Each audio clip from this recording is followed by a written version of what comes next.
Assalamualaikum warahmatullahi wabarakatuh. Bagaimana kabarnya anak-anakku?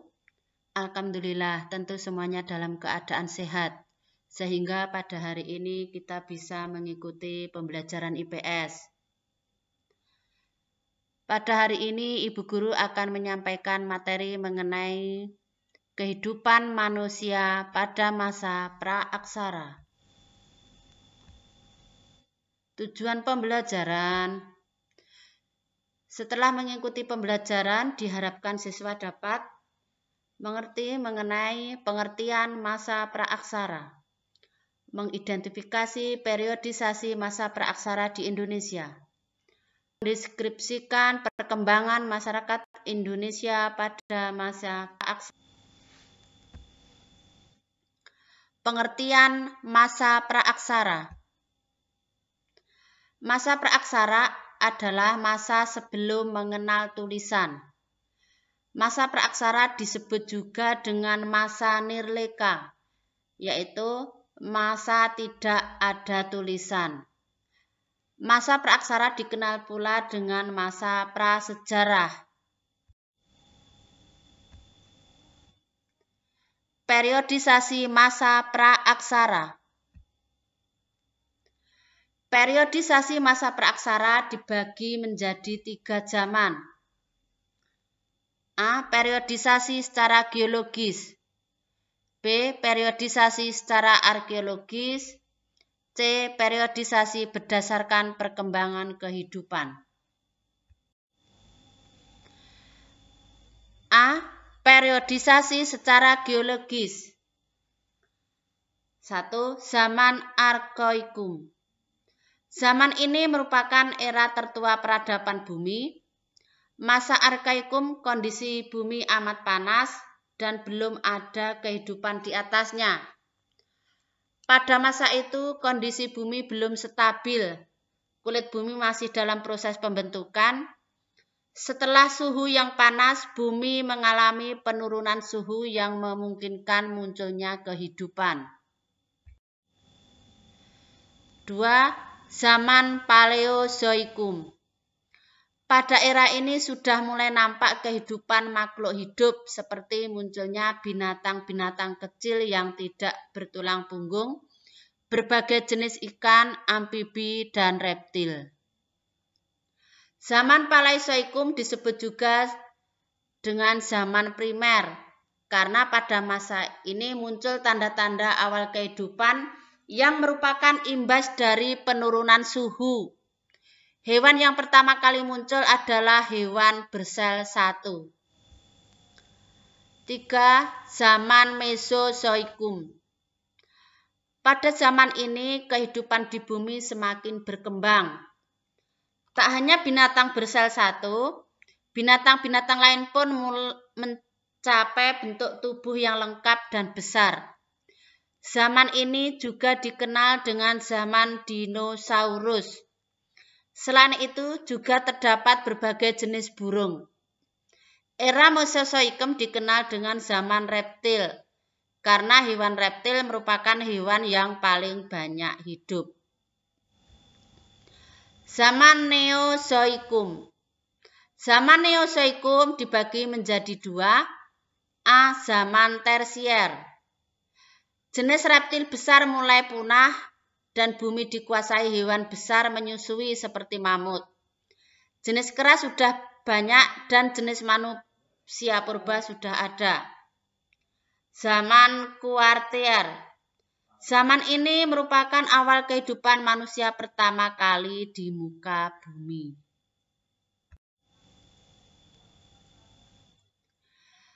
Periodisasi secara arkeologis. Periodisasi secara arkeologis ditinjau dari benda-benda peninggalan manusia yang digunakan pada zaman praaksara. Berdasarkan benda-benda yang diteliti, peneliti membagi masa praaksara menjadi 2 zaman, yaitu zaman batu dan zaman logam. Yang pertama, zaman batu. A. Paleolitikum. Alat-alat hasil kebudayaan Paleolitikum terbuat dari batu yang bertekstur kasar dan belum diasah. Contohnya kapak perimbas atau kegunaan menguliti hewan buruan, mengiris daging atau memotong umbi-umbian. B. Mesolitikum. Pada zaman ini manusia sudah ada yang hidup menetap, sehingga kebudayaan yang menjadi ciri dari zaman ini adalah kebudayaan Kejoken Modinger dan kebudayaan Abris Sausroce. Kejoken Modinger. Kejoken Modinger merupakan sampah dapur berbentuk kulit kerang dan siput yang sudah menggunung dan memfosil. Kejoken Modinger terdapat di sepanjang pantai timur Sumatera, yakni antara Langsa dan Medan. Nih lihat kerang sampah yang sudah menggunung. Kejoken Modinger. Abris Sausroce. Abris Sausroce. Abris tinggal, saus dalam, roce gua. Jika digabung berarti gua tempat tinggal manusia purba untuk melindungi diri dari ancaman cuaca dan binatang buas. Neolitikum. Neolitikum disebut juga zaman batu baru. Terjadi perubahan mendasar pada zaman ini, yaitu ditandai dengan kehidupan masyarakat praksara yang mulai menetap dan bercocok tanam. Hasil kebudayaan yang terkenal dari zaman ini adalah kapak persegi dan kapak lonjong. Kapak persegi. Kapak persegi mempunyai bentuk persegi panjang maupun trapesium. Ada dua jenis kapak persegi menurut ukurannya, yaitu kapak persegi yang berukuran besar dan yang berukuran kecil. Kapak berukuran besar atau kapak beliung berfungsi sebagai cangkul, sedangkan kapak yang berukuran kecil bernama tarah atau tatah, mempunyai fungsi sebagai alat pahat. Kapak lonjong. Kapak lonjong memiliki bentuk lonjong yang pada ujung lancip terdapat tangkai dan ujung yang lain merupakan asahan yang tajam. Selain kapak tersebut, kebudayaan pada zaman Neolitikum adalah perhiasan, gerabah, dan pakaian. Perhiasan terbuat dari batu dan kulit kerang. Alat serpeh. Alat serpeh dibuat dengan cara memukul bongkahan batu menjadi pecahan-pecahan kecil berbentuk segitiga, trapesium atau setengah bulat. Gerabah. Di zaman bercocok tanam, manusia sudah bisa membuat benda-benda dari tanah liat yang dibakar yang disebut dengan tembikar atau gerabah. D. Megalitikum. Megalitik berarti batu besar. Pada tradisi megalitikum dapat dijumpai bangunan dan batu-batu yang berukuran besar. Tradisi di zaman megalitikum erat kaitannya dengan pemujaan terhadap roh nenek moyang. Jenis-jenis bangunan megalitik antara lain sebagai berikut. Menhir. Menhir merupakan tugu tempat pemujaan roh nenek moyang dan dijadikan penanda orang yang meninggal. Dolmen. Dolmen merupakan meja batu yang berwujud batu lebar yang ditopang oleh batu lain. Pada dolmen dijadikan sebagai tempat persembahan untuk memuja arwah leluhur dan tempat duduk kepala suku atau raja. Waruga. Waruga merupakan peti kubur batu dalam ukuran yang kecil, berbentuk kubus dan bulat. Bentuknya kubus dan bulat, waruga terdapat di Sulawesi.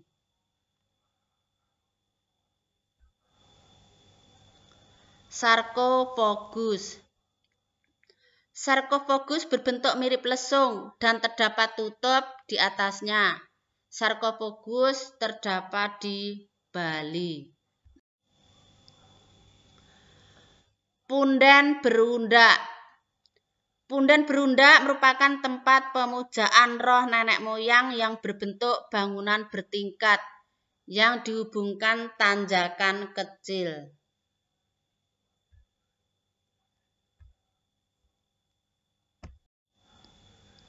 Patung. Patung batu yang berbentuk binatang maupun manusia. Zaman logam. Zaman ini merupakan perkembangan dari zaman batu. Berdasarkan perkembangannya, zaman logam dibagi menjadi 3. Zaman perunggu, zaman tembaga, dan zaman besi. Untuk Indonesia mengalami 2 zaman saja, yaitu zaman perunggu dan zaman besi. Hasil kebudayaan zaman logam antara lain kapak corong, nekara, moko, bejana perunggu, manik-manik, candrasa. Candrasa sejenis senjata yang ditemukan di Bandung, diperkirakan digunakan untuk keperluan upacara. Kapak corong. Kapak corong, alat kebesaran dan upacara adat yang berbentuk seperti corong, ditemukan di Bali, Sulawesi Selatan, dan Sulawesi Tengah. Nekara. Nekara, genderang besar atau tambur yang berbentuk seperti dandang terbalik. Digunakan untuk upacara ritual, khususnya sebagai pengiring upacara kematian, upacara memanggil hujan, dan sebagai genderang perang. Moko. Moko sejenis nekara yang ukurannya lebih kecil. Berfungsi sebagai benda pusaka seorang kepala suku, benda yang diwariskan kepada anak laki-laki kepala suku dan juga mas kawin. Bejana perunggu. Bejana perunggu memiliki bentuk seperti periuk namun langsing dan gepeng. Di Indonesia, bejana perunggu ditemukan di tepi Danau Kerinci, Sumatera, dan Madura. Arca perunggu. Arca perunggu ada yang berbentuk manusia dan ada juga yang berbentuk binatang. Umumnya kecil dan terdapat cincin pada bagian atasnya. Cincin tersebut digunakan untuk menggantungkan arca itu karena arca tersebut juga digunakan sebagai liontin. Benda-benda perhiasan seperti kalung, cincin, anting-anting, dan manik-manik. Zaman besi. Hasil peninggalan dari zaman besi yang ditemukan di Indonesia yaitu mata kapak, mata sabit, mata pisau, mata pedang, cangkul, dan sebagainya. C. Periodisasi berdasarkan perkembangan kehidupan. Yang pertama, masa berburu dan mengumpulkan makanan. Masa berburu dan mengumpulkan makanan adalah di mana manusia purba memenuhi kebutuhan akan pangan dengan cara berburu hewan dan mengumpulkan makanan dari alam. Pada masa ini juga telah mengenal sistem kepercayaan yang sederhana dan alat-alat pemenuh kebutuhan hidup yang sederhana.